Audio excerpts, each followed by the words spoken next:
তুরস্কে যখন ইসলামিক খিলাফত ভাঙার পর কামাল আতাতুর্ক ক্ষমতায় এসেছিলেন, কবি নজরুল আনন্দে পার্টি করেছিলেন, আনন্দে। শুধু তাই নয়, কামাল আতাতুর্কের প্রশংসা করে কবিতা পর্যন্ত লিখেছিলেন কবি নজরুল। মানে কি লেভেলের নাস্তিক ছিলেন। কিন্তু তাহলে উনি পরে আবার ধর্মের পক্ষে কিছু লেখালেখি করেছিলেন কেন? সেটা রাজনৈতিক কারণে।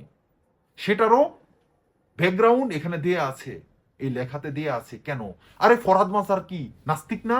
সে কি আস্তিক হয়েছে? আপনার কি মনে হয় সে এখন ইসলামকে সত্য মনে করে? না, সে তো জানে ইসলাম একটা ভুয়া ধর্ম। কিন্তু রাজনৈতিক কারণে সে, আরে সে কি হাসানুল হক ইনু, রাশেদ খান মেনন, এরা কি? এরাও তো নাস্তিক, এরা হজ করতে যায় না? শাহরিয়ার কবির নাস্তিক, সেও তো নিজেকে নাস্তিক দাবি করে না, সে নিজেকে সুফিবাদী দাবি করে। আপনারা এগুলো বুঝেন না? এই যে আমি নিজের নাস্তিক দাবি করি, আমি প্রকাশ্যে কখনো নিজের নাস্তিক বলছি মানে আমার চেহারা দেখিয়ে? না, কারণ নিজেকে নাস্তিক দাবি করা যাবে না, করলে আমার সব সুযোগ সুবিধা চলে যাবে। এই জন্যই তো মাস করে কথা বলি। কিন্তু তাদের কর্মকাণ্ডে যে নাস্তিক, সে যে ধর্মে ইসলামে অবিশ্বাসী, সে তো বেশিক্ষণ, Linza is very difficult to hide, Lenza লুকানো খুবই কঠিন।